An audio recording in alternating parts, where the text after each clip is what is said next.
Buenas, buenas, buenas, ¿qué tal? Bienvenidos al nuevo podcast de La Minuta. ¿Qué tal? Muchas gracias a todos porque nos escuchan. ¿A dónde? En Estados Unidos, especialmente un buen abrazo que llega a nuestro podcast hasta allá. Bueno, a todos en general, pero este día lo vamos a celebrar de manera especial para Estados Unidos. Pero bueno, tenemos invitados. Ahora se nos une Walter desde El Salvador. ¿Qué tal, Walter? Teníamos tiempo de no hablar contigo. Walter, ¿cómo estás? Muy bien por aquí, un gran saludo allá para hasta el otro lado del charco, como decimos, ¿verdad? Un gran saludo, mis estimados, y aquí siempre, digámoslo, en movimiento, en acción, y preparado para conversar de diversos temas también. Excelente, sí, ¿no? Y también le damos la bienvenida, muchas gracias, Walter, le damos la bienvenida a Alex López desde Italia. ¿Qué tal, Alex? Gracias, Eric. Sí, todo bien, contento siempre de participar en estos podcasts. Bueno, ya son varios los que vamos haciendo y es siempre interesante escudriñar un poco estos temas y un placer. Un saludo para todos los que nos ven, nos verán. Muchas gracias y pues nada, ¿qué más? Presentamos a JS Andrés de Italia también. Saludos, Andrés. Hola, ¿qué tal, Eric? ¿Qué tal, Walter? Y Alex, un gusto estar de nuevo. Y también el extensivo saludo a la gente que nos escucha en Argentina, que leemos las métricas, y un abrazo muy fuerte hasta Sudamérica. En Estados Unidos también, que tenemos un nicho de oyentes bastante fuerte aquí en Europa y en España y otros lugares más. Así que muchas gracias por ser fieles oyentes a este podcast. Y queremos dar lo mejor de lo mejor. Y esta vez siempre entrando de lleno en la provocación, pues vamos a hablar acerca del fin de los estados-nación, del tecnofascismo, el tecnofeudalismo, y por supuesto de que vamos a aclarar conceptos, porque dicho así es como una nebulosa. Y ya de una vez con patada al pecho entro, Eric, es decir, de que obviamente que no hay que confundir el Estado con la nación, porque ya nos va a corregir Walter, ya lo veo ahí, que nos está diciendo, no es lo mismo, muchachos, Estado y nación son dos cosas diferentes. Ya lo veo ahí, que nos está corrigiendo la frase.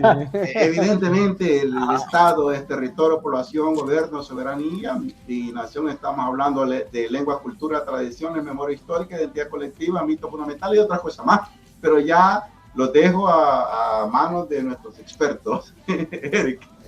Excelente, pues bueno, antes voy a dar las gracias a todos los que nos escuchan en Estados Unidos, Francia, Alemania, en Hong Kong, obviamente en España, México, Italia, en Irlanda, en Argentina, en Canadá, en Costa Rica y donde aparecemos en las listas, en España, en Colombia, en Estados Unidos, en Italia, donde más nos escuchan, Argentina, en Alemania. Pues un saludo enorme.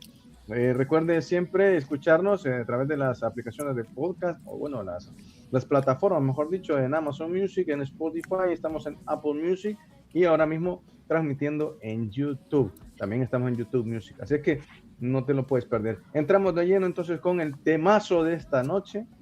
Noche para Europa, tarde o día para América. Bueno, de todas maneras, eso es sin tiempo, porque cuando nos escuches, donde sea, será una hora. Así que entramos de lleno. Ahí había ya está Andrés dándole a la cosa, si es diferente nación o estado, ya nos va a sacar de duda Walter, aunque yo tengo una opinión, pero bueno, Walter, vamos con todo, Walter. Bueno, quizás en primera instancia había que ver que los conceptos, que la claridad en los conceptos, y creo que es algo que de Aristóteles lo sabemos, porque cuando nosotros definimos, conceptualizamos, también le damos sentido a las cosas. Muchos años después, Walcott Chomsky, en la visión sociolingüística, dice que las cosas, en otras palabras cristianas, hay que llamarlas por su nombre para poderlas entender adecuadamente.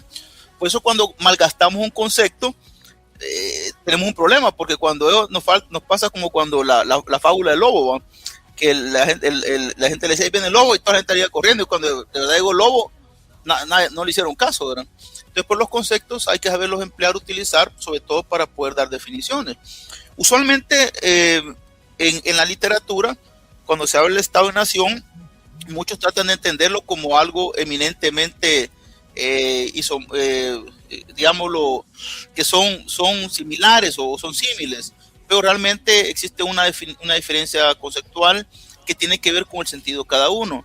El Estado como tal es una institución, sociológicamente hablando es una institución, jurídicamente es una institución que representa lo que es una serie de componentes institucionales y estructurales capaces de poder ejercer sobre el ciudadano la coerción, como le dicen algunos autores, y otros la integración a lo que es un sistema social a partir de una pauta normativa que lo integra a la población, su territorio, sus leyes, y que depende básicamente de lo que significa por sí mismo la organización social desde la visión de la administración política. Eso es un Estado como tal, ¿verdad? Ahora, la nación ya es una construcción simbólica, y simbólica en el sentido que no solamente representa una institución, sino que un sentido de pertenencia a cierta situación, ¿verdad? Por eso, cuando hablamos, es como hablar de patria, ¿va? Es decir, nación, patria, uno también busca ser similares, pero la nación ya es un sentido más articulado en cuanto a su derivación etimológica. Nación, casi viene de nacer, ¿va? Nación. ¿Sí? Entonces, por lo tanto, ese sentido de pertenencia es un constructo. Y la nación, a diferencia de un Estado que puede ser instrumental, puede ser planteado, por ejemplo, eminentemente legal, la nación es un constructo, ¿va? Te voy a poner un ejemplo, ustedes que están por ahí, ¿verdad? Por ejemplo, Napoleón Bonaparte, ¿va? Napoleón nació en Córcega. Sí, él se sentía más italiano en su primera instancia que francés. Pero con el tiempo, pues, se adaptó y se fue construyendo, pues, decían muchos que su objetivo realmente era vengarse de Francia y no por la invasión, ¿va? Pero al final terminó siendo e insertándose a la nación francesa como tal, ¿verdad? Y a lo que es su imperio, que básicamente él considera su imperio. Entonces yo creería que en primera instancia la diferencia entre Estado y nación estriba en el carácter de que uno es una institución como tal planteada para un fin determinado y la nación es una conjunción de identidades que van haciendo que el sujeto se sienta parte de. Y entre los dos constructos pues pueden integrar en un momento determinado el factor de lo que es una patria, que ya viene es un componente de símbolos identitarios y la construcción obviamente más histórica. Entonces la nación es un elemento hacia lo que es la construcción de esa identidad cultural también, es decir, simbólica y articulada a los procesos de vida de la persona, no necesariamente institucional. Ahora, ¿una nación puede existir fuera de un Estado? Sí, claro, esa es la diferencia, que un Estado tiene un territorio. Por decirte, los pueblos que tienen diáspora, ustedes son una nación salvadoreña en Italia, pues, o en España, o donde estén, y no están en el territorio, pues. Entonces la nación se extiende más conceptualmente que lo que es el Estado. ¿Por qué? Porque la nación trasciende la frontera territorial, porque es una visión y una atmósfera eminentemente identitaria. Aunque, por supuesto, esa discusión forma parte de un ideario bien particular. Nosotros aquí tenemos en la editorial un libro que publicó hace poco un colega, es decir, con respecto a lo que es el Estado y la nación, las discusiones de teóricos, y cómo fueron construyendo esa identidad nacional a partir de sus constructos y generalmente de las partes identitarias. Y por eso que la extensión del concepto permite de una u otra manera generar pues una mayor, digámoslo, sinergia en los individuos. Ahora un Estado, alguien puede estar en un Estado y no sentirse en la nación, que también es otra contradicción que puede ver, ¿verdad? Entonces yo creería de que la conceptualización nos permite ser claros en lo que son las identidades y en un juego que estas tienen en la posmodernidad, le podemos llamar así, o el postcapitalismo, en otro, ¿verdad? Cuando desintegramos estos conceptos en otrora de otras visiones más globalizantes de la visión de las relaciones sistema-mundo, ¿verdad? Que son ya más hacia otro tipo de caracterizaciones que actualmente tenemos en el mundo. Así que quizás por entrar por ahí podemos comenzar, ¿verdad? Es que, vamos, ha caído perfecto. Pero muy bien, ¿no? Que está interesante. A ver, Alex, ¿cómo ves esta parte de lo que nos ha hecho de diferenciación, obviamente, de la nación y de Estado? Ojo, que el Estado es más que todo una parte institucional o una forma más, por decirlo así, más formal de las cosas. En cambio, la nación, pues es algo de cuestión de identidad. Pero que para mí, obviamente, esta es una... Aquí donde abrimos la mente nosotros. Para mí es una forma de pensar. ¿Por qué? ¿Qué es lo que pasa? Cuando se crean estas ciudades, o ciudades tech, o ciudades tecnológicas, es en busca de que, por ejemplo, sean ciudades de 15 minutos, tengas todos a la mano, todo se va a dar ahí, vas a estar bajo, obviamente, leyes, porque se están haciendo dentro del mismo país, dentro del mismo nación, dentro del mismo estado, este tipo de ciudades. Entonces, pero lo voy a dejar hasta ahí porque quiero picar un poquito a Walter y a Alex. Alex, ¿tú qué piensas sobre eso? Sí, totalmente de acuerdo con lo que decía Walter. Para poner un ejemplo, digamos, bien claro de cuáles son los problemas en los que se incurre cuando estas cosas vienen manipuladas desde agentes externos, podemos citar el ejemplo de África. África está compuesta por un montón de estados que no son naciones, porque no tuvieron un proceso natural en su formación. Fueron países que sus fronteras fueron marcadas con la regla o con el compás en alguna mesa, en algún punto de Europa, en los países colonialistas, y encerraron en un estado personas, tribus que no se sentían parte de esa nación. Entonces vemos el mapa de África, que tiene por lo general líneas rectas, donde Francia dijo, aquí va a ser para mí, y aquí para allá va a ser de los alemanes, aquí para allá va a ser de los italianos, de los ingleses. Entonces crearon colonias que después de la colonización se convirtieron en estados, pero sin que se hayan formado naciones, con culturas diferentes, con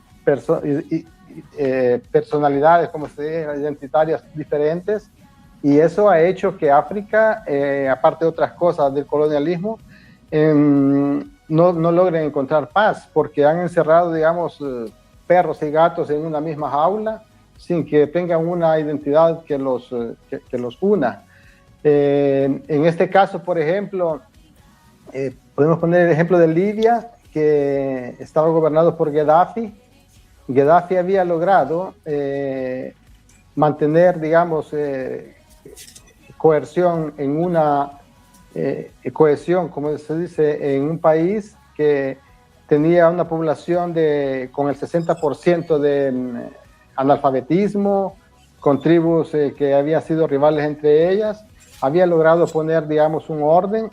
Cuando quitaron a Gaddafi, el país quedó sin ninguna dirección de nada. Entonces, aquí vemos cómo es importante definir esos conceptos, como decía Walter, qué es nación, qué es Estado. Así, en el proceso evolutivo de los pueblos, podemos entender más fácilmente el porqué de muchos conflictos, ¿verdad? Esto es lo que puedo decir por ahora y les paso la palabra. Andrés. Pues muy bien. Perfecto. Entonces aquí hay dos palabras que se las están definiendo nuestros invitados del podcast, que es estado y estación. Hay una diferencia bastante sustancial.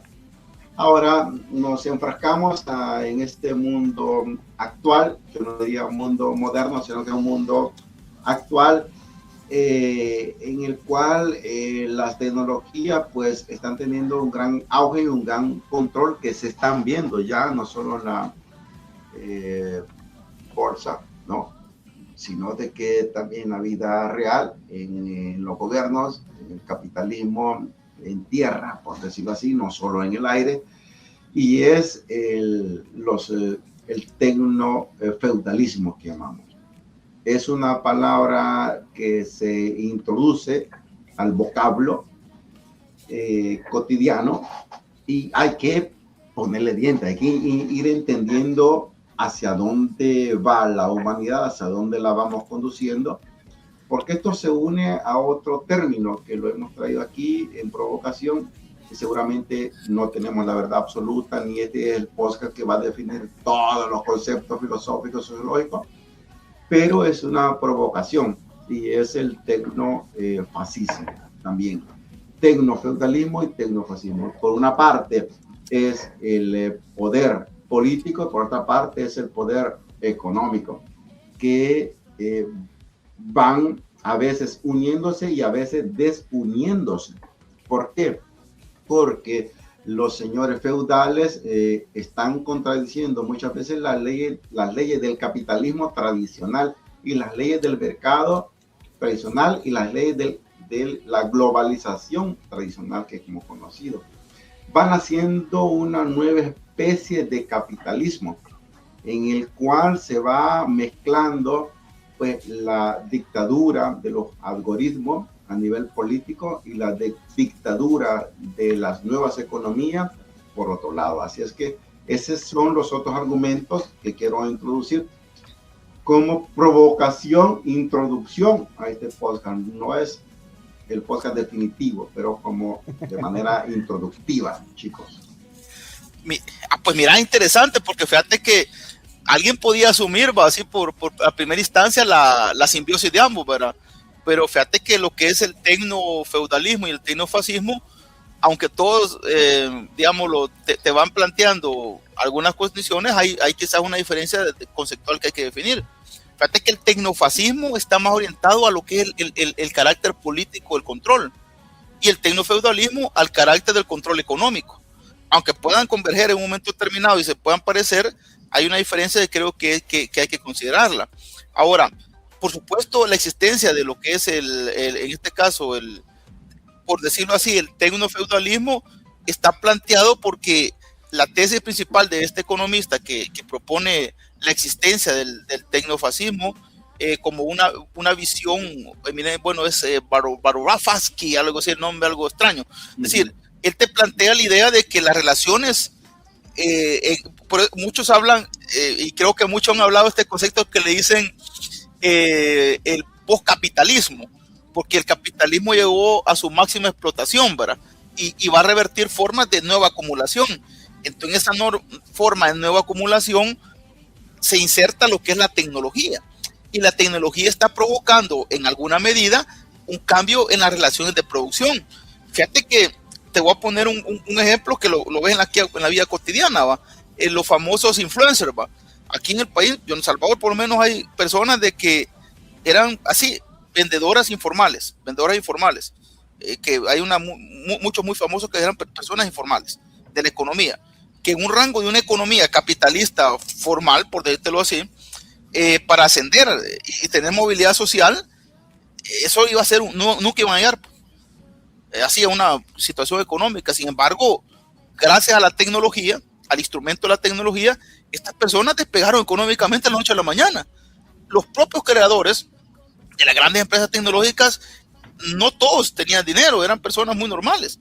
Y eso obedece a que se ha creado una economía cuya acumulación ya no es la tradicional del capitalismo industrial que conocimos durante todo el siglo XX y el siglo XIX, sino que es una era tecnológica. Entonces ahora, este crecimiento de nuevas acumulaciones lleva a pensar qué es lo que está provocando eso. Entonces la tasa de acumulación, que es un concepto marxista para entender este ámbito, te dice que hay una nueva reconversión donde las relaciones de producción, que son relaciones, se asemejan más al feudalismo que al capitalismo mismo. ¿Por qué? Porque ya la determinación de la relación riqueza-ganancia no está en condición a lo que es el tiempo socialmente de trabajo, sino que a nuevas formas de acumulación donde alguien que sostiene la riqueza nuevamente es el que la distribuye desde su perspectiva. Y si bien es cierto, estas personas de la informalidad, gente que tal vez no tenían una condición en el capitalismo tradicional para crecer, lo hacen, la pregunta es, los que hicieron que estos crecieran, imagínate cuánto acumularon. Por ejemplo, hoy en día estaba viendo yo, leyendo un reportaje en los Estados Unidos, que las tiendas físicas están cerrando, porque nadie llega a comprar ya. Toda la gente lo que hace es agarrar un teléfono y poner Amazon, va. Amazon, otra cualquiera distribuidora compra y le llega la cuestión a su casa. Se está perdiendo el empleo, pero hay alguien que está gobernando. Entonces el tecnofeudalismo es una nueva proporción de la acumulación concentrada en un pequeño grupo que se encarga de determinar las relaciones de distribución de la ganancia, como lo fue en el feudalismo cuando los reyes, los monarcas, eran los que distribuían esa relación de riqueza. Los demás solamente eran simples usuarios de las parcelitas y ese es el modo de sobrevivencia. Ahora, ya cuando hablas vos del tecnofascismo, ya hablas de una aceleración de un proceso eminentemente de control y dominación política, en el cual la tecnología se convierte en el factor de dominación y el que genera una entidad totalitaria en el pensamiento. Y esto se produce, Buchan lo plantea como la famosa infocracia, es decir, como la información y quien gobierna la información quien mueve la información es capaz también de crear una dictadura al algoritmo. Está viendo un estudio, fíjate, aquí lo vi ayer, voy a ver si lo encuentro a la mano, porque no me acuerdo dónde lo dejé por aquí, donde está determinando este estudio que realmente sí los algoritmos están incidiendo plenamente en las visiones políticas de las personas. Totalmente. Y esto está generando de una u otra manera que exista una perspectiva enraizada hacia lo que es las construcciones de mentalidades. En otras palabras, sí realmente estamos teniendo desde la perspectiva de la información lo que es una condición para entender el mundo y para reproducir el mundo. Por eso ahora, cuando hablas de un tecnofascismo, hablas tal vez de una forma de articular el poder desde una esfera totalitaria y hacia la tendencia de construcción de identidades. Ahora, mezclando lo que hablamos anteriormente, el tecnofascismo incide en la construcción de lo que es la nación, porque te está metiendo a una idea e impregnándote a un mundo donde la nación desaparece. Y es precisamente la visión del que te gobierna la nube, el cloud, el que te está determinando en gran medida tu correspondencia hacia el mundo. Y si utilizamos un concepto sociológico, como decía Pierre Bourdieu, la violencia simbólica te está impregnando una manera de entender el mundo fuera de tu relación de nación y tus problemas, porque si algo tiene la nación, y quizás un concepto sociológico importante, es el acercamiento a tus problemas. Y el tecnofascismo te nubla tus problemas. Lo que a vos te interesa es tener un teléfono, tener carga y estarte divirtiendo. Entonces te aleja de la nación, te aleja de las construcciones nacionales y te irradia un mundo que se globaliza no en relaciones de armonía, sino que en relaciones de conflicto y dominación, que hoy son más severas y exploran campos que posiblemente antes no se veían, pero hoy lo estás viendo reproductivo. De hecho, estás viendo en el mundo, lo dice Alfredo Jalife cuando habla de la geopolítica, guerras mediáticas, y están condicionadas por el acceso a la tecnología. Entonces yo creería yo que el tecnofascismo como ese elemento ubicativo, pero claro en eso. Entonces te diferencio. Tecnofascismo es una relación de poder. Tecnofeudalismo es una relación de poder en términos económicos. Y por ahí puedes ver el escenario de estos dos puntos. Ahí tengo una pregunta, Walter, porque entonces el tecnofascismo sería una herramienta de mantener el poder del tecnofeudalismo actual. Si bien es cierto, bueno, por ejemplo en España, esto lo comentamos en el podcast pasado sobre que se está tratando de evitar los scrolls infinitos, lo que acabas de decir tú, pero aquí lo han traído más que todo para darle seguimiento a las redes sociales, ¿no? El mensaje que dan, los mensajes de racismo, fascismo, lo que sea,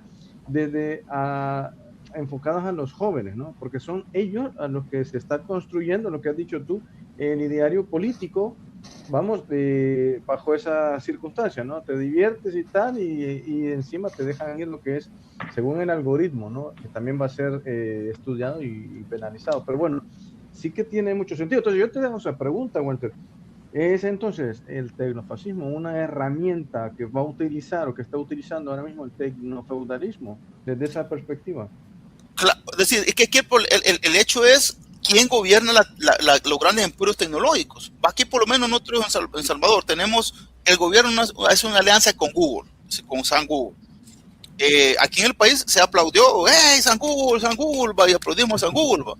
Pero nadie sabe realmente, es decir, el entendimiento de lo que implica que una empresa transnacional que no busca el bienestar de la humanidad esencialmente, sino que intereses corporativos, incida pues en lo que es tu relación de tu situación de la salud. Hace poco viste que en la India en un evento que hubo precisamente, alguien alababa el sistema de salud salvadoreño por haber adoptado a Google como el operario del tema de salud. Pero en El Salvador no conoces vos las cifras de muertes desde 2020 para acá. Entonces no sabes cuál es la relación de celebrar una cuestión si no tenés la información real. Pero eso no en todo el mundo. Es decir, aquí lo que estás viendo vos es una infocracia. Quien gobierna la información es el que pone la narrativa. Eso Michael Foucault le llamó régimen de verdad. Es decir, no necesitas vos tener un ejército para paliar gente. Necesitas una narrativa lo suficientemente capaz de hacer de la realidad lo que vos querrás que sea. Ahora, en eso nosotros en la sociología tenemos algo que se llama la sociología del conocimiento, inaugurada por Karl Meininger allá en los años 30, para entender los procesos donde la información, donde la ideología, los componentes de la reproducción de los aparatos ideológicos que después le llamó Althusser, se encargaban posiblemente de gobernar las entidades. Ellos nunca se imaginaron, obviamente no lo vieron por el tiempo, que eso se hacía en la televisión, ¿verdad? En los medios masivos. Muchos después hoy lo hacen con un pequeño teléfono. Fíjate que vos te sentás, lo que vos estás diciendo, es decir, vos te sentás en la calle y empezás a observar a la gente está así, viendo videos tras video, tras video, tras video. Y ahí es donde viene el punto. La dictadura del algoritmo lo que hace es sostenerse. Ahora, viene el tecnofeudalismo, que es el que, como bien vos lo planteás, el tecnofeudalismo es la esencia del control de la acumulación. Y el tecnofascismo le sirve como herramienta de dominación para la expansión de su criterio. Al final de cuentas, nosotros ya no estamos consumiendo realmente lo que realmente tenemos que consumir, sino lo que nos están diciendo que consumamos. Ya no estamos vistiéndonos como tenemos que vestirnos como nos dicen que nos vistamos. Y estamos pensando como dicen que pensemos. Esas construcciones, alguien puede decir, ay, pero vos observá a la gente, observá la situación y darte cuenta que en la empiria de los datos, en la empiria de la información, realmente te estás condicionando a la construcción de un modelo de sociedades que eminentemente, por supuesto, entra en un debate. Ahora, el caso de los jóvenes, aquí se ha dado un famoso debate con los famosos Terian, los famosos personas que quieren disfrazar de animales. Sí. Y se ha dado el debate, yo lo decía aquel día en la televisión pública. Eso hubiera pasado hace 20 años, lo han visto en un periódico, hey, miren si postes que andan vistiendo de perro, pero eso echó como bomba. Y hoy Terian hay en todo el mundo.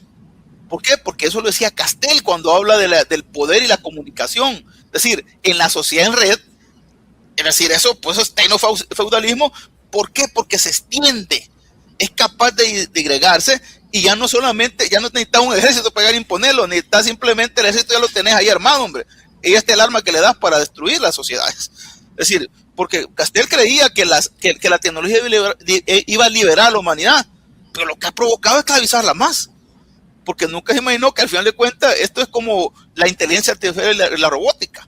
Son nuevas relaciones de producción. Y como el capitalismo, solo que es un postcapitalismo, quien es el dueño de los medios de producción, también es el dueño de las mentalidades y las relaciones de producción. Por lo tanto, tenés ahora un problema porque está retrocediendo en la relación de poder, porque serían capitalistas si eso fuera una acumulación generativa, pero una acumulación eminentemente cerrada. Y que cada vez más vos ves paraísos en el mundo. Por ejemplo, vas a Qatar, ves que un paraíso es una riqueza inmensa. ¿Pero quién paga esa riqueza? Sí, el capitalismo sigue vigente. Lo que pasa es que en su ideario de construcción de riqueza existen unas variantes que son las que están gobernando, las que están generando acciones. Pero en esos buenos países como los nuestros, lamentablemente, están quedando atrasados. Ahora, ustedes están en el mundo desarrollado y las cosas tienen otras dimensiones.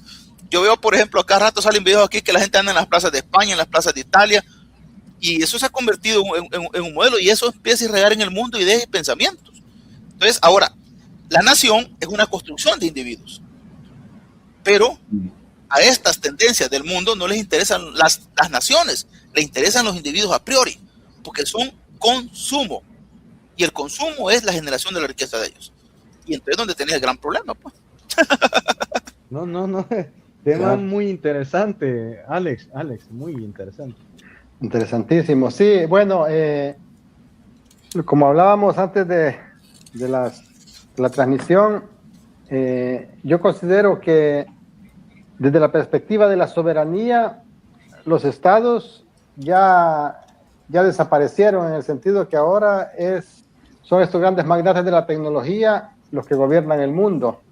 Aquí en Italia nosotros podemos ver que en cualquier país, en España podrás verlo también tú, Eric, o en cualquier país europeo, que los gobiernos ya no son autónomos, ya no son soberanos.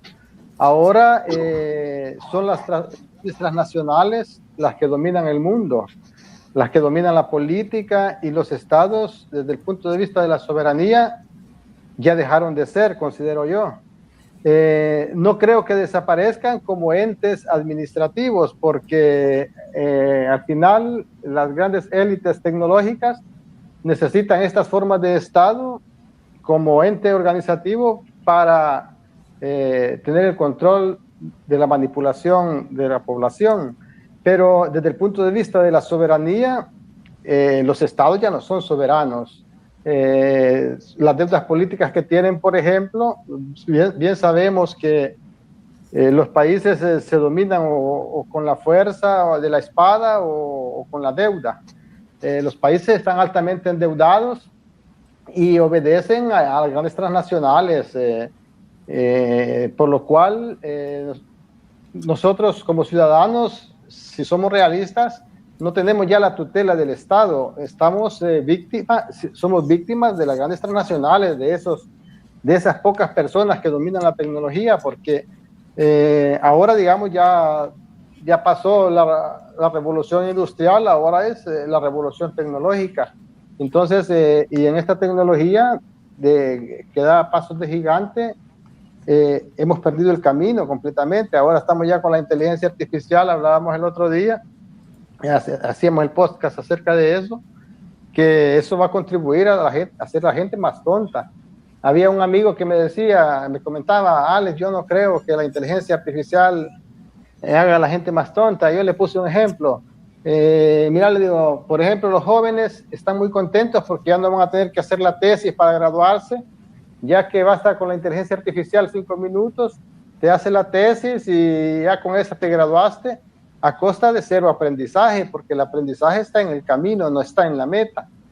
Entonces, yo creo que la tecnología es un desastre para la humanidad, sobre todo porque hemos visto que la tecnología domina el mercado y ante el mercado no puede haber una revolución, como decía un filósofo italiano. Las revoluciones han quedado en el pasado. ¿Por qué? Porque las revoluciones se hacen entre dos clases opuestas. Cuando había revoluciones estaba la clase proletariada y estaba la élite, la oligarquía, y había ahí un confronto entre dos clases, y aquí había espacio para hacer una revolución. Pero ahora, en la edad actual, ¿contra quién vas a hacer una revolución? Si el empresario está al mismo nivel del proletariado, y como contraparte tienen el mercado, tienen la tecnología.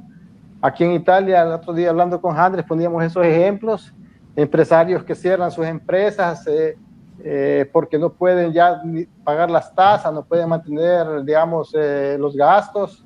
En la agricultura, gente que tala los árboles de naranja porque las naranjas no valen nada, porque quien las comercia las encuentra más baratas en España y de España las trae a Italia. Las naranjas en Italia no se venden porque ya está en el mercado. Entonces, en ese aspecto yo creo que el mundo está en un abismo. Bueno, ustedes saben, yo soy pesimista desde ese punto de vista filosófico. No creo que se pueda hacer ni siquiera una revolución contra estas cosas, porque ¿contra quién vas a hacer la revolución? Si todo el mundo está como prisionero de la tecnología, está preso de las grandes potencias militares, y estamos, digamos, como con una camisa de fuerza, ¿no? La tecnología ha llegado a derramar, digamos, la última gota del vaso, que ya el capitalismo había llegado hasta el extremo. Y bueno, yo creo que el panorama es muy oscuro.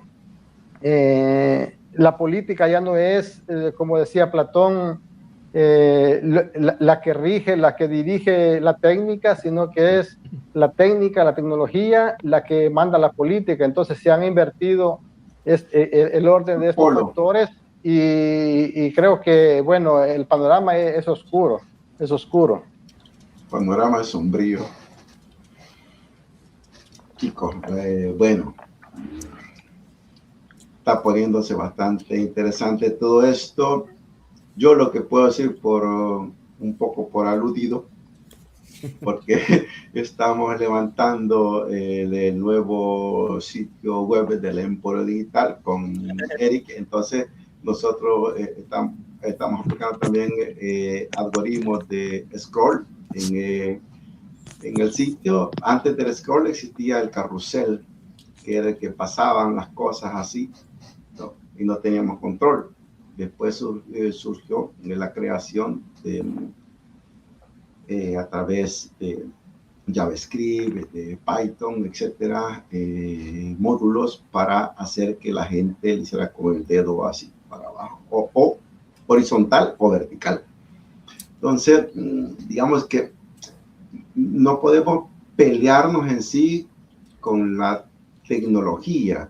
La tecnología en sí no es la culpable, no podemos focalizarnos en eso, sino en el uso, tal vez económico y político, mediático, que se le da a este tipo de cosas. Y ya hemos hablado en otros podcasts de quiénes son los dueños de las grandes tecnologías, también ya lo hemos hablado aquí, pero también en lo pequeño podemos aplicar LLM independientemente de esos grandes monstruos. Por supuesto que a nivel global estamos siendo como conducidos o inducidos a una retórica bastante complicada, gente. Yo la quiero poner así, en el sentido de que hay multimillonarios, por ejemplo, que tienen que equivale el Producto Interno Bruto a cualquier nación. Hay multimillonarios que, por ejemplo, tienen la capacidad económica superior a toda Centroamérica. A toda Centroamérica. Hablemos, por ejemplo, de Bezos, de Amazon, que ha tenido un problema. Hace pocas horas tuvo un problema con la inteligencia artificial en su plataforma de Amazon, pero que es uno de los grandes magnates que tiene la capacidad de mandar cohetes a Marte, a la Luna, ¿no? Elon Musk igual tiene capacidad de mandar cohetes a Marte y crear la plataforma de una nueva vida. Entonces, no quiero decirle de que hay que ver el dedo y no hay que ver el bosque. Tenemos que ver el bosque, porque es muy complejo el asunto, pero muchas veces buscamos los enemigos inmediatos. Aquí el asunto es para el mismo capitalismo que está sufriendo una metamorfosis. El capitalismo está sufriendo una metamorfosis para ser todavía más cruel, pero de forma sutil, mucho más sutil. Y esto equivale también para el capitalismo chino. Los chinos hasta el momento no han disparado ni un proyectil para conquistar un país, pero sí están conquistando los territorios a nivel económico. Y ahí se incluye también el poder de la tecnología. Entonces vamos a unas sociedades, esto parece ciencia ficción. Cualquiera pudiera decir de que esto es ciencia ficción, nunca va a suceder, es imposible, pero no, va a suceder, que vamos a una sociedad del control. Una sociedad en la cual se van a poner de acuerdo los tecnofeudalistas, ¿no? Que son los dueños del alojamiento de host. En Salvador, por ejemplo, en Google, que se están pagando 500 millones, no me equivoco. Mi pregunta es, porque en El Salvador la ciencia de la computación, pero ya esta es una pregunta provocativa o retórica para la Universidad de El Salvador, porque El Salvador no tiene capacidad para poder desarrollar centros de almacenamientos. No tenemos esa capacidad. No la tenemos. Claro que la tenemos. Incluso podríamos venderle a todo Latinoamérica. Sí la tenemos. Pero es la política la que manda. Entonces después han hecho acuerdo con Google. Y Google, pues ahora es fácil. Les digo una cosa. Como desarrollador web también. Es fácil alojar nuestros datos a una nube. Romper esos acuerdos es otro dinero. Y es otro costo de infraestructura. Entonces, al final, a mi forma de ver, para darles la palabra, se van a llegar a un acuerdo estos magnates del tecno-feudalismo con los magnates del tecnofascismo, porque hay gente que políticamente necesitan tener el control y los magnates necesitan que existan marionetas que tengan el control, mientras ellos de verdad manden en el mundo. Es que, sí que al final todo el feudalismo en sí, ya sea nuevo, tecnológico o antiguo, el fin es pues ellos tener todo el poder y que los demás trabajen para generar la riqueza, ¿no? Yo creo que siempre es necesario la parte de los demás, ¿no? Que estarían sometidos a cualquier tipo de cosa, aunque les des tú una forma de diversión, ya con eso se sienten bien en la sociedad. Y yo quiero volver con respecto a las ciudades tecnológicas, porque en El Salvador hay una propuesta, la Bitcoin City, ¿no? Que está relacionado con esto, de que obviamente prevalece lo que es una moneda, que sería la moneda digital Bitcoin, sus propias leyes, sus propios convenios, por ejemplo, laborales y tal, su forma tecnológica de vivir, que son esas cosas que las que buscan. Pero ¿quiénes van a tener esa posibilidad? Las personas que tengan un nivel económico no necesariamente que trabajen en estas empresas. Por ejemplo, en Silicon Valley, ¿no? Hay ciudades tecnológicas aquí en Arabia, ¿cómo es que se llama? Dubái. En Dubái, o sea, tenés esas grandes ciudades y modernas, ¿no? Pero claro, para llegar a esas ciudades, ahí están los multimillonarios, ¿no? Ellos viven allí acomodados, pero claro, van a depender de la producción y del consumo de los demás, que somos el 95% de personas que viven en este mundo. De los más de 8.000 millones de personas que viven en este mundo, consumimos. Entonces ellos ven una gran oportunidad para poder tener esa vida ostentosa, pero que no todos van a poder disfrutar en ese tipo de ciudades, ¿no? Entonces, voy a aprovechar, Walter, porque ya casi creo que Sí. vamos a dejarte terminar al menos alguna conclusión con respecto a esto. ¿Cómo ves tú la situación? ¿Se logrará eliminar la nación, ya sea Estado, etcétera, etcétera? ¿O sí que es verdad que pueden surgir, actualmente hay este tipo de ciudades, pero que obviamente con este tipo de dominaciones? Conclúyenos tú con tu perspectiva, Walter. Sí, lo que pasa que creo que hay algo que es bien importante en este análisis, que realmente el mundo se está fraccionando hasta la construcción de nuevas desigualdades que no necesariamente guardan relación con las desigualdades que hemos tenido históricamente. Ahora las desigualdades son precisamente, cobran una atmósfera en particular. Por ejemplo, en el caso de El Salvador, cuando se planteó el tema de Bitcoin City, por ejemplo, o Ciudad Bitcoin, ¿verdad? Fue un evento que se realizó pues pensando para personas extranjeras. Obviamente todo ahí era la ciudad de la libertad, era el Abu Dhabi del Bitcoin, ¿va? El sueño alguien dice el sueño posiblemente se abandonó, porque en la Unión nadie está viendo que están construyendo Bitcoin City, pero sí está construyendo en el centro de El Salvador, ¿va?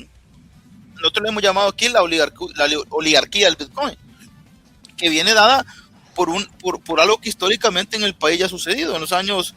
Por ejemplo, cuando más de 1881 y 1882, cuando se creó aquel proceso de acumulación originaria, es decir, por el tema del café, lo que hizo fue precisamente casi el mismo esquema. Por eso no se abandona el concepto de tecnofeudalismo, porque es en contextos feudales que se hace eso. Sí. ¿Qué pasó? Leyes, impulsos de leyes, un Estado metido en función de construir la nación. De hecho, aquí es construir la nación, porque se montó la oligarquía cafetalera en aquel tiempo, se montó encima de las poblaciones originarias, de los indígenas, planteándose con lo que es la expropiación de tierras, el sometimiento de leyes y el trabajo forzado para sostenerlos.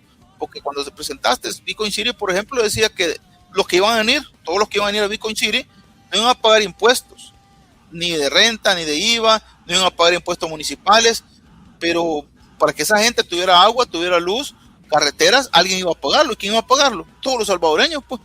Entonces las libertades o las ciudades soñadas, pensadas en las libertades, estas ciudades tecnológicas están pensadas en el plus de la libertad, descansa en el hombre toda la clase trabajadora que está fuera de esa construcción, ¿verdad?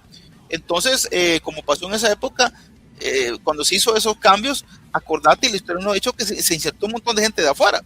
La oligarquía cafetalera, que fue llamada las famosas 14 familias, si bien se habían criollos, pero la buena parte eran extranjeros, los regalados dueñas, que es lo más criollos que habían, ¿va?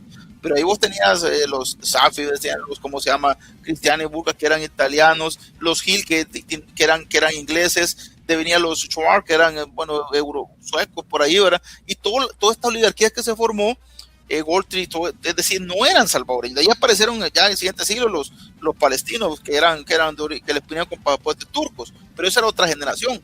Pero se hizo un constructo. Aquí en El Salvador por lo menos está viendo lo mismo. Hay un artículo que saca, no van a ver la revista, pero no por lo que hay, sino que puede contener en la revista Playboy.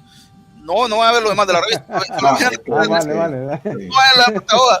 Pero hay una letra y ven el artículo que viene una periodista de la revista Playboy y se mete en la fiesta que se llama. Nada de imágenes, solo la letra nada más. Y ella explora el campo de quiénes son los bitcoineros y explora qué es la ultraderecha planteada en términos de, por ejemplo, ella habla de un bitcoinero que cree en la minería metálica, que es la que va a salvar el bitcoin. Y preguntarte qué hicieron en el país, quitaron la ley de prohibición de minería porque creen que a través de la minería metálica se puede rescatar Bitcoin, se puede minar. Y hay otros materiales ahí que pueden utilizar. Tenés otro tipo que cree en la libertad exacerbada y en la desconstrucción de las ciudadanías para crear una ciudadanía global, pero dominada desde la tecnología. Un tipo ahí que dice que es el sucesor, que ahí anda poniendo Bitcoin por todos lados. Es decir, y que a cada rato pone versículos bíblicos. Es decir, y hay un montón de personajes más que hay metidos en una construcción. Obviamente, como vos decís, no son pobrecitos, no son los pobres, tenés una alemana, que es una propagandista ideológica que habla de lo que es las democracias, ella le dice las monarquías democráticas, que te dice de que en el mundo la tendencia es a que la gente busque hombres fuertes al estilo de monarcas, que gobiernen sin límites y que se encarguen de salvar al mundo de lo que es el abismo que lo llevaron los famosos zurdos, ¿para qué le dicen? ¿verdad? Entonces, eso no solo pasa en El Salvador, pasa en Italia, pasa en España, pasa en Argentina. ¿Por qué? Porque hay una tendencia de esta visión del mundo. Ahora, no estamos desconectados de lo que pasa en otro lado. Aquí afloran temas como el racismo, que son terribles, con lo que es la segregación y lo que es, como siempre ha sido, esta sumisión. Fíjate que yo me recuerdo y me encanta por eso leer a Mia Bauman cuando habla de aquel libro que se llama En búsqueda de la política. Bauman dice que el poder y la política están separados, porque la política ya no tiene control en el poder, porque el poder le pertenece a las corporaciones, y la única manera y el ejercicio de rescatar a las poblaciones es a través del poder local. Yo por eso insisto siempre, el poder del ciudadano, y yo aquí el pleito mío es porque se han desconstruido el poder ciudadano. Cuando reducís todo el montón de alcaldías, las juntaste en 44, le quitaste a la gente su ejercicio de la participación y el sentido de la gobernanza. Y solo vas a rescatar el poder si lo rezas nuevamente a la gente, pero desde su base. Pero tener el tecnofeudalismo que te sirve para construirlo y que la gente no entienda que el poder está en ellos, sino en esas obras faraónicas que construyen los poderosos, y eso Dabrick le llamó la estética democrática. Vamos a ver hermosas ciudades, vamos a conocer hermosas ciudades, pero no las vamos a disfrutar. Como ciudad gótica. Y le mando un gran saludo porque ya casi me retiro. Gracias, Walter. Okay. Sí, muchas gracias por participar en este podcast. Y bueno, pues ya te convocaremos para otro tema, que lo tenemos por ahí pendiente, siempre de geopolítica, pero bueno. No, hombre, órdenes. Estimado Alejandro, gusto compartir con usted por primera vez también. Ok, gracias por las luces que nos has dado. La verdad es que necesitamos compartir con personas que nos abran un poco más la mente, porque la confrontación de inteligencia es cuando hay crecimiento intelectual. Gracias. Hombre, saludos cordiales. Ok, gracias. Pues interesante lo que concierne. Yo creo que no hay más que agregar, pero bueno, ahora vamos a escuchar a Alex.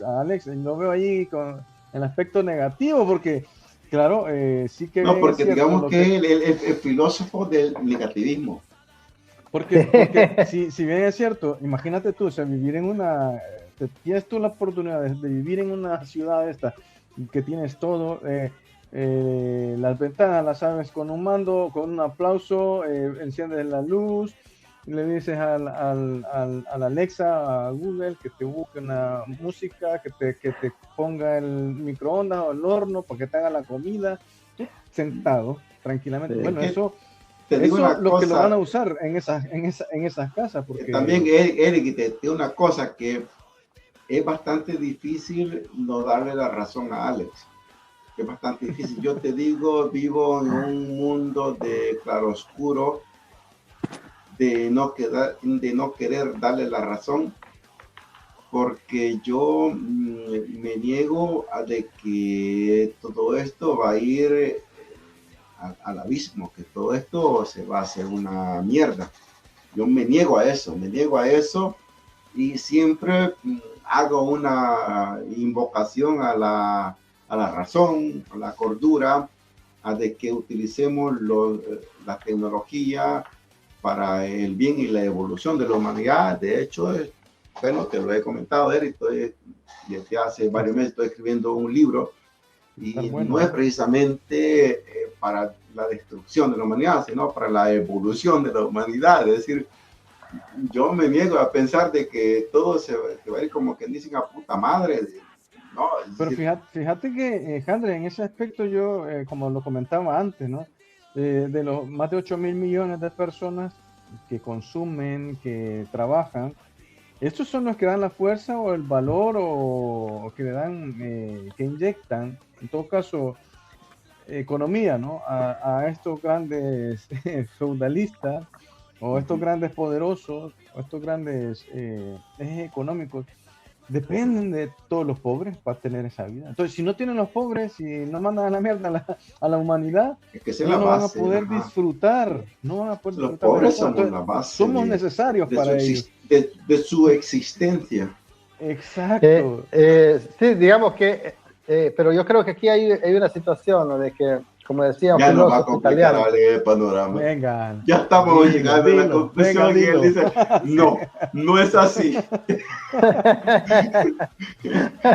Es bueno, una broma de una sarcástica. o sea, como decía este pensador italiano, ¿no?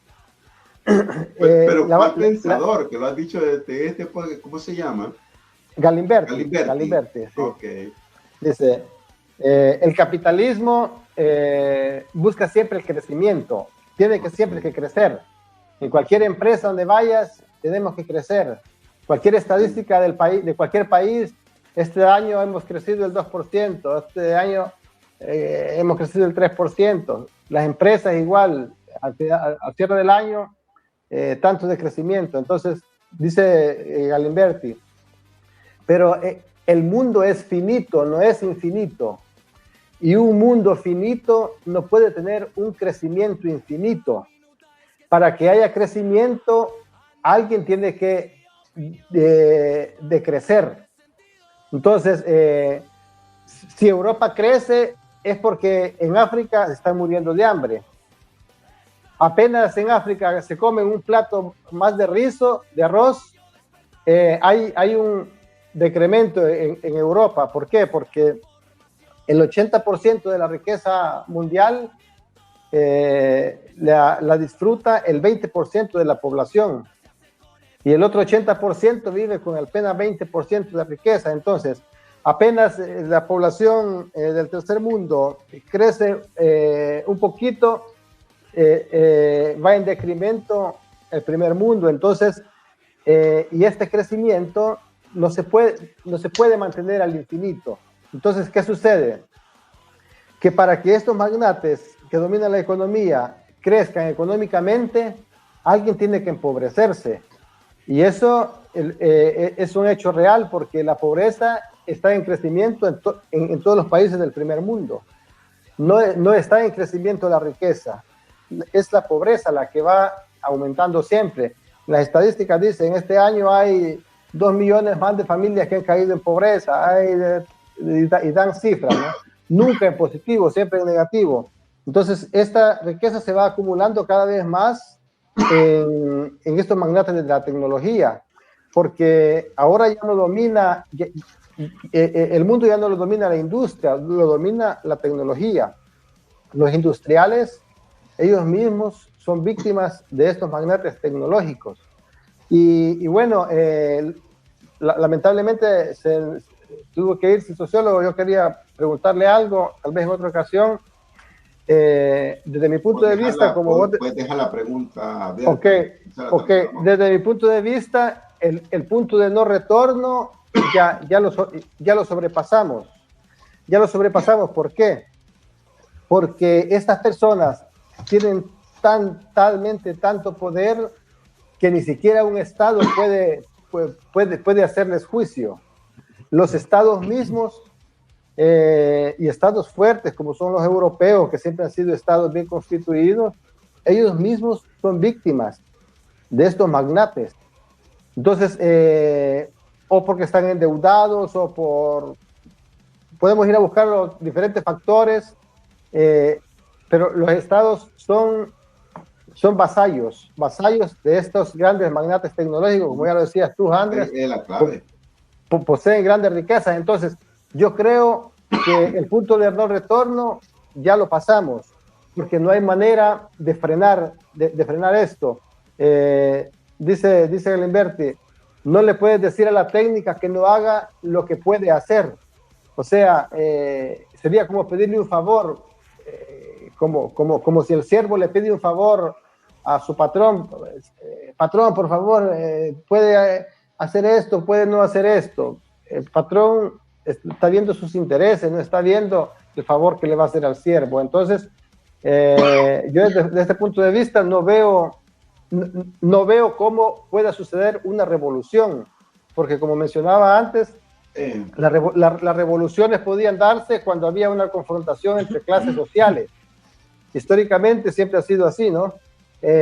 Una clase dominante, luego viene la que va en ascenso, como en el caso de la Revolución Francesa, digamos, esta revolución industrial que echó de lado el feudalismo, las monarquías y se creó la república. Entonces habían dos clases sociales ahí que estaban en confrontación.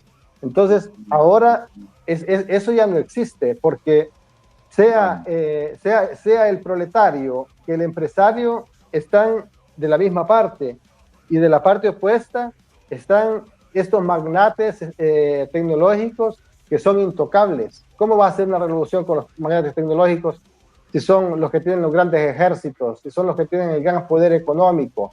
¿De qué forma?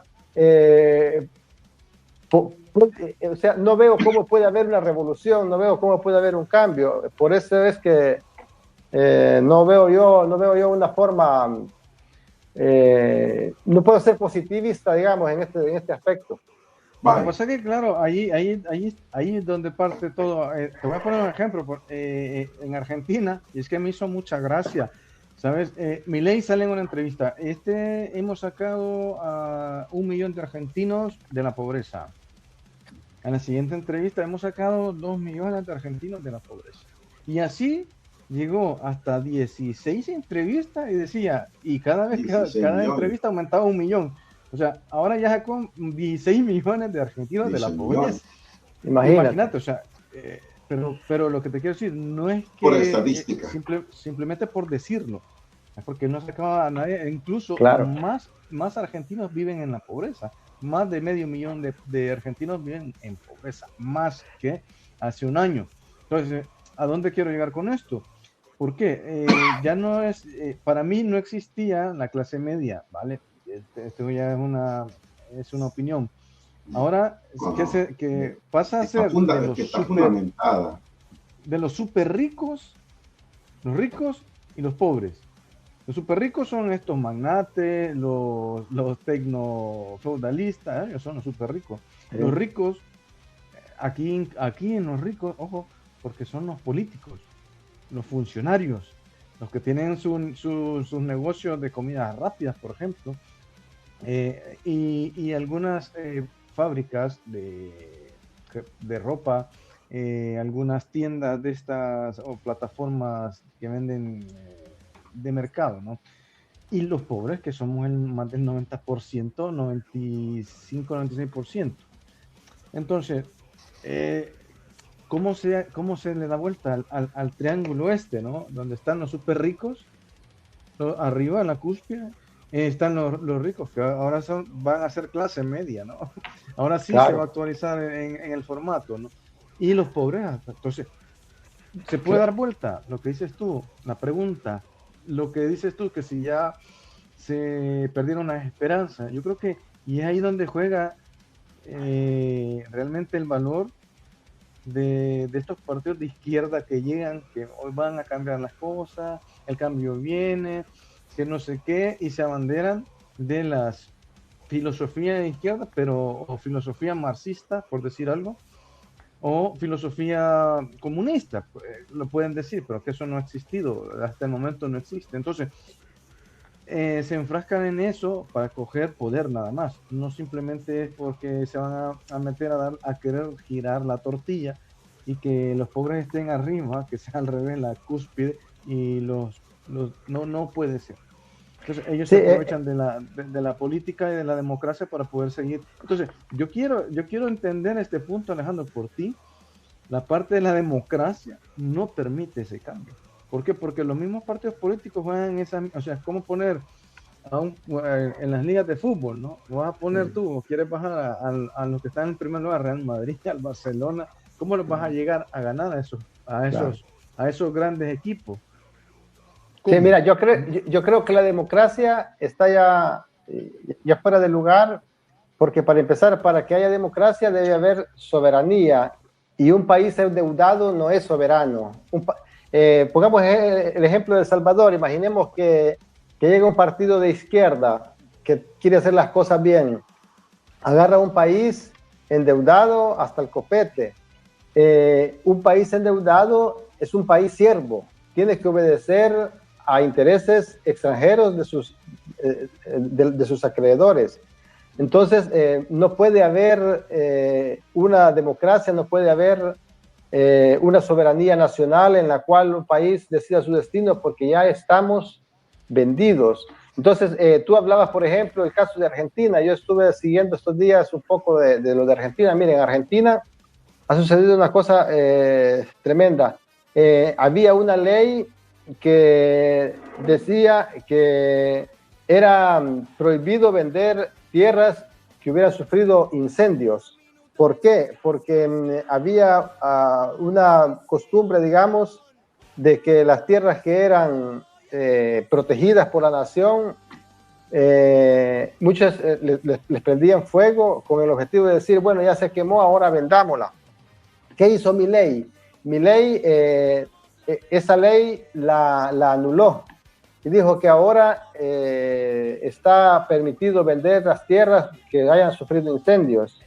¿Y qué pasó? Argentina estuvo ardiendo en el mes de septiembre, me parece, el año pasado. Hectáreas y hectáreas de bosque quemado a propósito. ¿Para qué?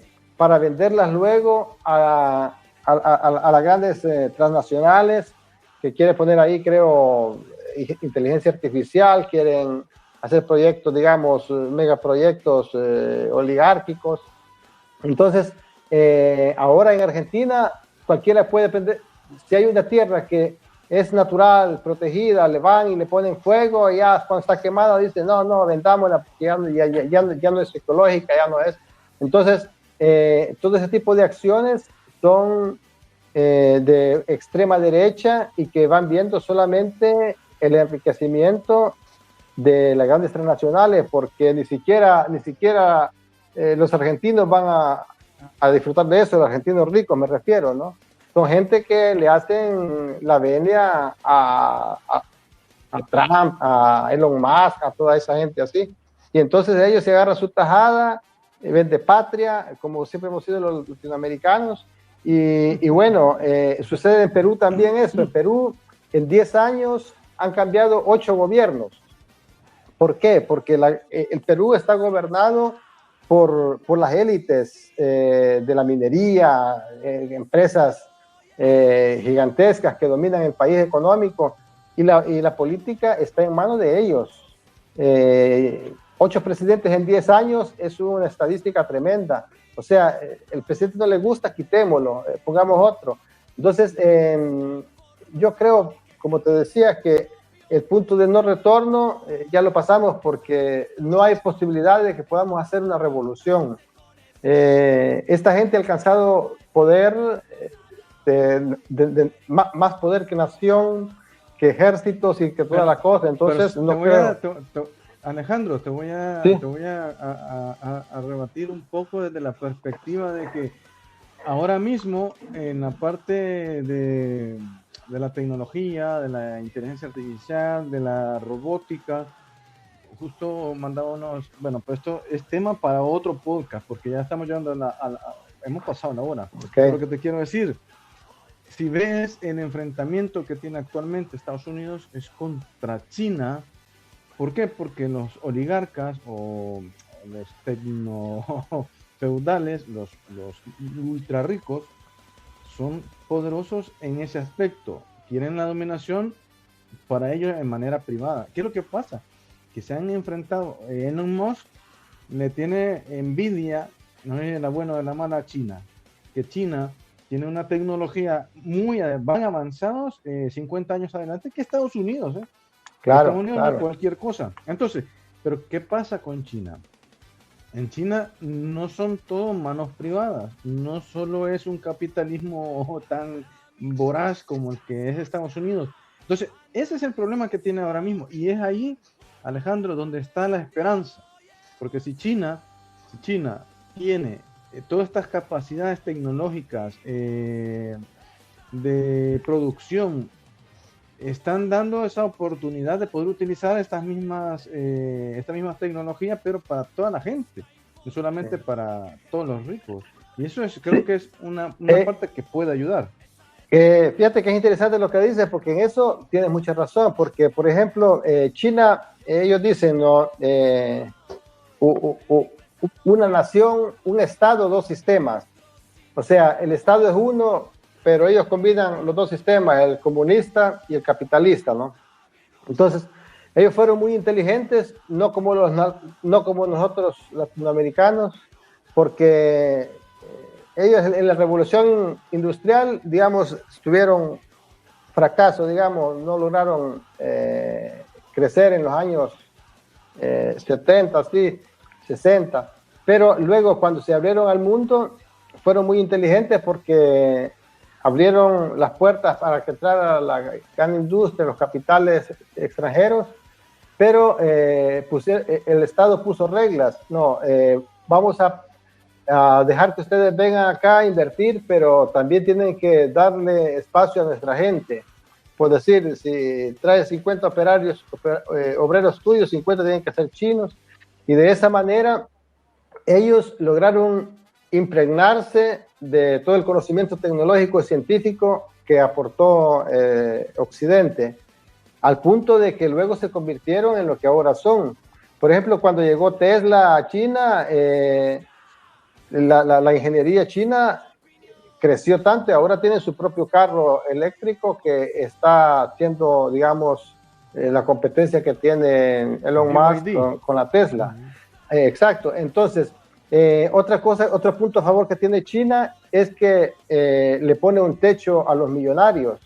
Se dice que China es el país que tiene más millonarios, pero no tiene ningún magnate como Elon Musk, como Bezos, como esos. ¿Por qué? Porque hay un punto en el cual China les dice, no, vos hasta aquí vas a crecer. Entonces, el país con más millonarios, pero no hay un magnate como los que hay en Occidente, ¿no? Porque en Occidente no hay ninguna regla. Ellos pueden hacer todo lo que quieran, dominar el mundo, no hay ningún límite, no hay ninguna frontera. En cambio, China ha hecho todo este sistema, digamos, con su método, un estado, dos sistemas, con el que ha logrado regular y ha logrado captar capitales, pero sin soltar el Estado. En cambio, en Europa no ha sido así. El Estado, la política ya no es soberana. La política está en manos de las grandes transnacionales. Mandan más todas estas empresas transnacionales que lo que puede mandar el primer ministro italiano, ¿no? Y entonces, dato interesante, Alejandro, perdona que te interrumpa, porque y China ha sacado más de 400 millones de la pobreza. Sí. Así de fácil y de seco el punto, pero muy importante. No, importante, la verdad, China es un faro y por ello es que Estados Unidos le teme como antagonista, claro, porque el sueño americano se terminó, ese ya está muerto, enterrado, está putrefacto. Hay una fecha, más que una fecha, hay un año que lo ha dicho China ya. Ellos ya están preparados para el año 2040 ser el líder mundial. Clarito. Sí, no hay más. sí, me parece que había visto ya ese dato. Que va a superar, de hecho ya superó a Estados Unidos, ¿no? Y bueno, sí, China desde este punto de vista es un espejo en el cual el mundo se puede encontrar alguna inspiración, pero el problema quizás más que todo es que China tiene una formación cultural milenaria que le ha permitido también llegar a mantenerse como potencia, porque China siempre ha sido potencia, nunca ha dejado de serlo. Ha tenido sus momentos bajos, sus momentos altos, pero es la única potencia del pasado que es potencia todavía hoy. Entonces ellos tienen una cuestión cultural impregnada en el ADN que les ha permitido hacer eso, y que lamentablemente los otros pueblos no los tenemos, porque los pueblos de América, nosotros no tenemos cohesión social. Nosotros cada quien va por su lado y no tenemos esa cultura de grupo, porque, por ejemplo, los chinos dicen, ¿no? El ejército no es un conglomerado de personas, el ejército es un pedazo único. Entonces, tiene que caminar como un solo hombre. Esa es la visión de ellos, de pueblo, ¿no? En cambio, nosotros somos individualistas y cada quien tira por su lado. Entonces, esta característica nuestra ha hecho que nosotros nos quedemos siempre enanos en el aspecto cultural, en el aspecto económico, industrial. Y bueno, como tú dices, sí, China es un espejo, pero yo creo que el factor que ha generado su riqueza no se puede repetir en los demás pueblos. O sea, lo podemos usar como visión, pero no podemos, creo yo, no tenemos las raíces culturales en nuestro ADN como para poder imitar ese sistema. Yo quisiera escucharte, Andrés, tus opiniones al respecto de esto, porque me interesa también tu opinión. Bueno, me has metido aquí que estaba tan cómodo solo escuchando, pero bueno, nosotros tenemos un colega de círculo literario aquí en Italia que es italiano y que se ha casado con una china. Y no solo eso, también ya habíamos tenido otras incursiones en el estudio del continente asiático, porque China es todo un continente y toda una historia. Antes que existiese el pensamiento cristiano, ya existía el pensamiento chino. Solo para darnos una idea de cómo van adelante. Bueno, mi primo dijo de que desde el momento de que los chinos inventaron la pólvora, ya valieron madre todos los karatecas y Goku. Buen dato. Un dato importante en la historia. Claro. Ahora, lo que no concuerdo en la actualidad es cuando se dice de que China es comunista. Yo no estoy de acuerdo con eso, categóricamente. Lo digo con mucha sinceridad, porque el comunismo no tiene nada que ver con lo que es China. Nada que ver. Nada que ver. Lo que podríamos hablar es de un capitalismo de Estado. Ahí sí, estoy totalmente de acuerdo. Es un capitalismo de Estado. Ahí sí. Pero comunista, no. ¿China tiene ejército? Sí. ¿Qué dice el comunismo? Que en el comunismo no existe ejército. ¿China tiene ejército? Sí. Entonces, solo por poner un punto. hay mucho más. No quiero entrar en este detalle. Bueno, Andrés, yo en eso puedo debatir en este aspecto, ¿no? Que yo no soy comunista, vos lo sabés, ¿no? Pero, a ver, voy a interrumpir porque nos hemos desalineado del tema en sí. Sí que vamos a tratar el tema culpa de China, Alex. si Culpa es o no es comunista, si es Estado capitalista o si es mixto.